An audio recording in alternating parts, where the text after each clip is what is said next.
Hammaga salom. Real Madrid haqida 101 fakt. Qani boshladik. Real Madrid 1902-yil 6-mart kuni tashkil etilgan. Klubning to'liq nomi Real Madrid Club de Futbol. Real so'zi ispan tilida qirollik degan ma'noni anglatadi. Real Madridning dastlabki formasi oq ko'ylak va qora shim edi. Klubning rasmiy stadioni Santiago Bernabeu va u 1947-yilda ochilgan. Real Madrid 15 marta UEFA Chempionlar Ligasi chempioni bo'lgan. Santiago Bernabeu stadioni 81044 tomoshabinga mo'ljallangan. Real Madrid El Clasico'da Barcelona bilan o'ynaydi va bu o'yin dunyodagi eng muhim futbol qarama-qarshiliklardan biri hisoblanadi. Real Madrid 36 marta La Liga chempionligini qo'lga kiritgan. Klubning eng ko'p gol urgan o'yinchisi Cristiano Ronaldo. Klub birinchi prezidenti Juan Padros bo'lgan. Real Madrid hech qachon Ispaniya La Ligasidan tushib ketmagan. 1955-yilda Real Madrid birinchi bo'lib FIFA tomonidan dunyoning eng yaxshi klubi deb tan olingan. Sport o'yinlari orqali onlayn daromad topishni xohlaysizmi? Bizning Sinov.uz Telegram kanalimizda siz aynan shunday imkoniyatga ega bo'lasiz. Kanalimizda tayyor stavkalar doimiy ravishda taqdim etiladi. Bu orqali siz osongina daromad olishingiz mumkin. Video ostidagi manzil orqali hoziroq o'tib, kanalga obuna bo'ling va onlayn pul ishlashni bugundan boshlang. Klubning asosiy derbisi Atletico Madridga qarshi o'ynaladi. Real Madrid tarixidagi eng qimmat transfer Eden Hazard va u Burger King laqabiga ega. Klubning eng yirik g'alabasi 11-1 hisobida bo'lib, 1943-yilda Barselona ustidan qozonilgan. Klubning rasmiy ramzi qirollik tojiga ega. Real Madridning ilk chempionlik sovrini 1905-yilda Ispaniya kubogi bo'lgan. Rudiger o'zgacha gol nishonlaydi. Real Madrid o'z tarixida 23 marta Ispaniya kubogini qo'lga kiritgan. Klub 7 marta FIFA klublar o'rtasidagi jahon chempionatida g'olib bo'lgan. Bu rekord hisoblanadi. Real Madridning muxlislari o'zlarini Madridistas deb atashadi. Klub tarixidagi birinchi Chempionlar Ligasi sovrini 1956-yilda qo'lga kiritilgan. Real Madrid Chempionlar Ligasi tarixidagi eng ko'p finalda g'alaba qozongan klub.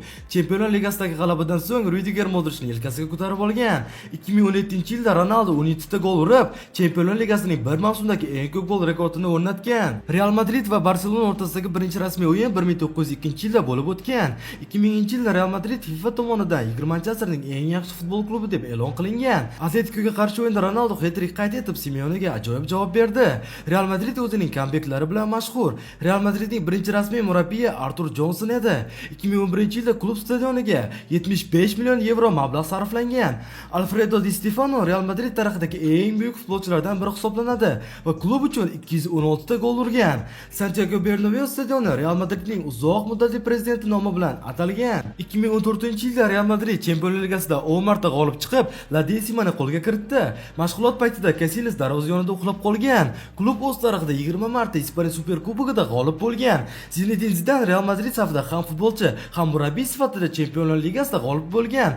Bel mashg'ulotlarga gol sababli kech qolgan. Klub 1950-yilda 5 yulduzli futbolchilarni jalb qilishni boshlagan va bu davr Galacticos deb nomlanadi. Raul 741 o'yin bilan Real Madrid safidagi eng ko'p maydonga tushgan futbolchi hisoblanadi. 2016-18-yillarda Real Madrid ketma-ket 3 marta Chempionlar Ligasi g'olibi bo'lgan. Klub 2024-yilda o'z tarixidagi 15-UEFA Chempionlar Ligasi finaliga chiqdi. Real Madridning eng katta mag'lubiyati 1930-yilda Espanyolga qarshi 8-1 hisobda qayd etilgan. Zidane 2006-yil Jahon chempionati finalida Materazziga bosh bilan zarba bergan. Rudiger o'yindan keyin Modricning ko'kragini qisib qo'ygan. 2017-yilda oltin to'pni Cristiano yutganida deb baqirgan va bu trendga aylanib ketgan. Real Madrid kanali o'z o'yinlarini butun dunyoga translyatsiya qiladi. Carlo Ancelotti qo'shini ko'targan o'yinda Real comeback qilgan. Real Madrid 1950-yillarda qatorasiga 5 marta Chempionlar Ligasida yutgan yagona klubdir. Real Madrid asosan qarshi hujum taktikasida o'ynaydi. Alfredo Di Stefano Real Madrid safida 8 marta La Liga g'olibi bo'lgan. Kroos har o'yindan so'ng butsalarini yuvadi.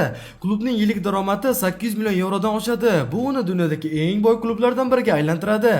2014-yilda Chempionlar Ligasi finalida Atletico Madrid ustidan qo'lga kiritilgan g'alaba tarixga La Decima sifatida kirdi. Santiago Bernabeu stadioni FIFA tomonidan dunyodagi eng muhim sport inshootlaridan biri deb e'lon qilingan. Ramos 2018-yilda Chempionlar Ligasida g'alaba nishonlash vaqtida qo'lidagi kubok bilan yiqilib tushgan. Klub Chempionlar Ligasida bir mavsumda eng ko'p g'alaba qozonish bo'yicha rekord o'rnatgan. Klubning rasmiy do'koni Madridista Shop deb ataladi va dunyoning turli burchaklarida joylashgan. Vinicius mashg'ulot vaqtida telefonini yo'qotib qo'ygan. Benzema El Clasico Klassikoda Gavining ketiga urgan. Real Madrid birinchi bo'lib o'z futbolchisining nomini forma orqasiga yozgan. Ronaldo o'yindan keyin mikrofonga deb baqirgan. 2017-yilda Real Madrid Chempionlar Ligasining bir mavsumida 100 tadan ortiq gol urgan yagona jamoa bo'ldi. Real Madridning eng tez gol urgan futbolchisi Luka Modric bo'lib, 10 soniyada gol kiritgan. Klubning eng uzun mag'lubiyatsiz seriyasi 40 ta o'yinni tashkil etadi. Florentino Perez klubning eng taniqli prezidenti bo'lib, u Galacticos davrini yaratgan. Ronaldo Real Madrid safida 4 marta oltin to'p mukofotini qo'lga kiritgan. Ancelotti Kamengani darvozadan boshqa hamma joyda o'ynatib ko'rgan. Klubning yoshlar akademiyasi La Fabrica dunyodagi eng kuchli akademiyalardan biri hisoblanadi. Azar Realga kelganida Burger Kingni sog'inganini aytgan. Kurtuaning bo'yi balandligi uchun maxsus o'rindiq tayyorlangan. Klubning eski stadioni Chamartin deb atalgan. Ancelotti Real Madridni 2 marta boshqargan. Real Madrid safida o'zbek futbolchisi o'ynamagan. Klub bir mavsumda 121 ta gol urgan. Real Madridning eng ko'p dubl qilgan o'yinchisi Cristiano hisoblanadi. Sergio Ramos anjuman vaqtida mikrofonni o'g'irlab ketgan. Klub rasmiy ma'lumotlariga ko'ra, klub dunyo bo'ylab 500 milliondan ortiq muxlisga ega. 2002-yilda Real Madrid UEFA tomonidan eng yaxshi klub unvoniga sazovor bo'lgan. Luka Modric 2018-yilda oltin to'pni qo'lga kiritgan. Real Madridning eng ko'p o'yinda qatnashgan xorijlik futbolchisi Marcelo. Real Madridning muxlislari guruhi Ultrasur deb ataladi. Rudigerning maxsus yugurish uslubi bor. Gol nishonlash esa alohida san'at. Klub tarixida birinchi marta qora forma 2014-yilda kiyilgan. O'yin vaqtida Alaba Kamavingaga hazillashib shapaloq urib borgan. Klub 2022-yilda Nike emas, Adidas bilan homiylik shartnomasini yangiladi. Klubning eng ko'p kartochka olgan futbolchisi Sergio Ramos. Real Madrid tarixidagi eng yosh futbolchi Raul. Klubning stadionida muzey mavjud bo'lib, har yili millionlab turistlar tashrif buyuradi.